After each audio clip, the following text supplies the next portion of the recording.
You know, a Jedi might not crave adventure and excitement, but the Bad Batch guys sure do. And Clone Force 99 is back in action with the second part of the two-part premiere of season 2.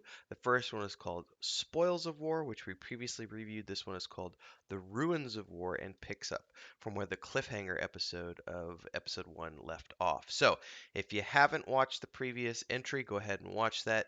Otherwise, we're going to dive in. Don't forget, I don't do spoiler free. This is jam packed with spoilers. We're talking about the whole episode all the way through. So if you like that kind of stuff, like, subscribe, hit the bell icon, or drop a super thanks to support the channel, or join as a member.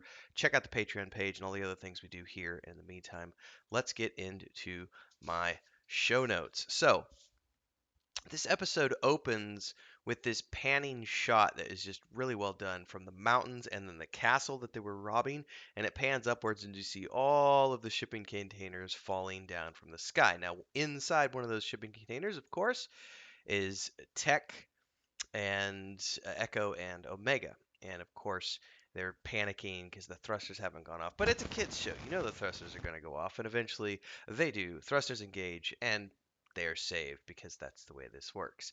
But meanwhile, back at the castle, Hunter and Wrecker are coming out of this lift onto a landing where they can then grapple down. And they look out over the city, the old ruins of the city that was destroyed from Imperial orbit.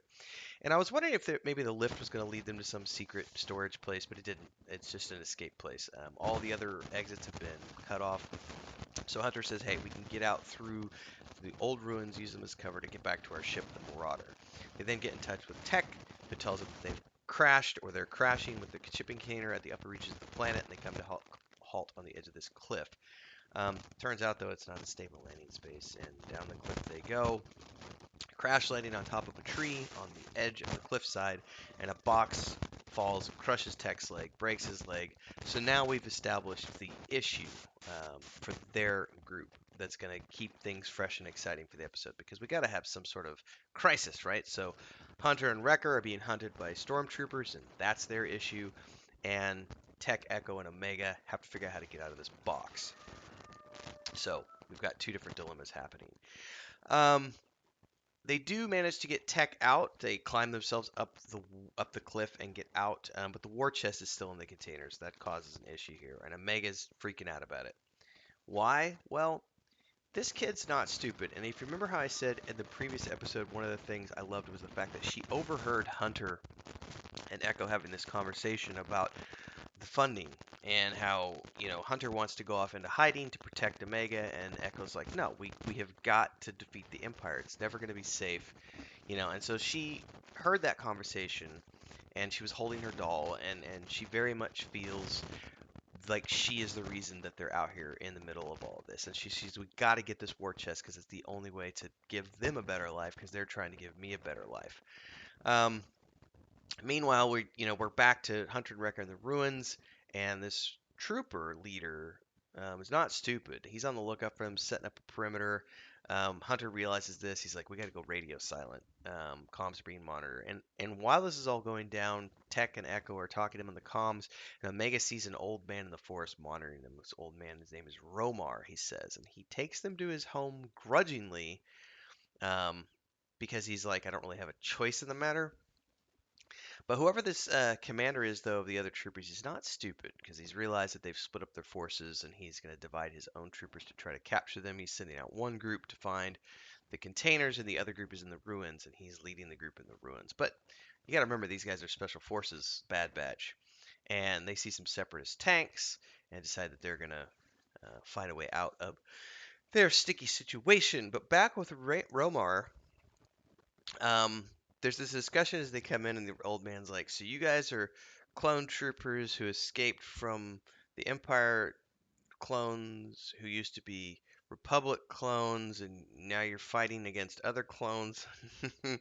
And he's giving them this discussion about other survivors on the planet. He's listening to Omega talk about the war chest, and he's then makes this comment about you guys you must be more like the other clones than you claim to be because they only want the war chest. And he's like, that war chest is cursed. It's money that was taken from us as well as everyone else. Let the Empire take their dirty money and be gone, along with you as well. So he's a little disgruntled about the fact that he's got these people in his house, and he disappears below down to work. Now, Omega wants to go off and get the treasure, but Echo's like, you need to get down there and just watch the old man. Um, so she's a little upset about that, but she does listen. And meanwhile, there's sort of a back and forth here where we're getting flashback sequences to the troopers and Hunter and Wrecker and trying to figure out something from these old broken down tanks. And then there's a really interesting moment here that I thought was, I think it just shows some of the power of the good writing that they've got with the storytelling that they do with these shows.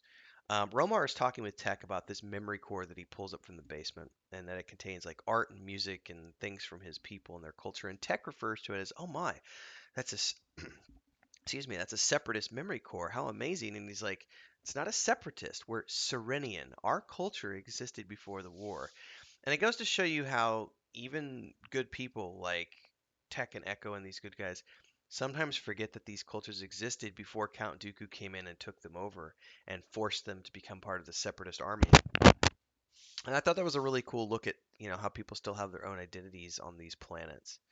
Meanwhile, back with Hunter and Wrecker, Wrecker rips this cannon out of one of the tanks and starts using it. He makes this comment as he's blowing stuff up. He's like, "I make a pretty good tank," and it just you gotta laugh because Wrecker's awesome. Um, Back to the old hut and the hut with the old man, and Omega's disappeared because she wants to go get that war chest. And she gets down in there. Tech and Echo try to go after her. Tech collapses in the field. Then there's this beautiful scene between Echo and Omega in the shipping container as she's trying to get the treasure and the thing's falling, and there's stormtroopers up above, and she tells Echo, she's like, "I heard what you said to Hunter, that you don't have a normal life because of me." And the kid, and he's like, "Just forget about the chest, kid. Listen to me." And he basically gives her this speech about how it doesn't really matter. "I'm sorry for what I said. Come on, we got to get out of here. Don't die for a bunch of coin." And ultimately, they get out of the shipping container but leave the money behind. I don't know. I love this episode. There's tons of VFX. There's great action sequences, lots of explosions. There's some good dialogue, but the ending. Obviously, the clone troopers get off, and the Marauder, the Bad Batches gets out with Omega and everything else. But the killer for me was the ending sequence here, where we see Vice Admiral Rampart, and he's taking this report from the clone trooper leader, who says that, "Hey man, those guys from Clone Force 99, I met some of them on the planet. They're still alive and well." And Admiral Rampart is like, "Ooh, that's not going to go down with Tarkin, because we all, everybody thought they were dead. So I need you to amend the report so that Tarkin doesn't get wind of my failure." And the trooper's like, "Well, no, I'm not going to submit a false report." And Rampart's like, "Well, that's unfortunate," and shoots him.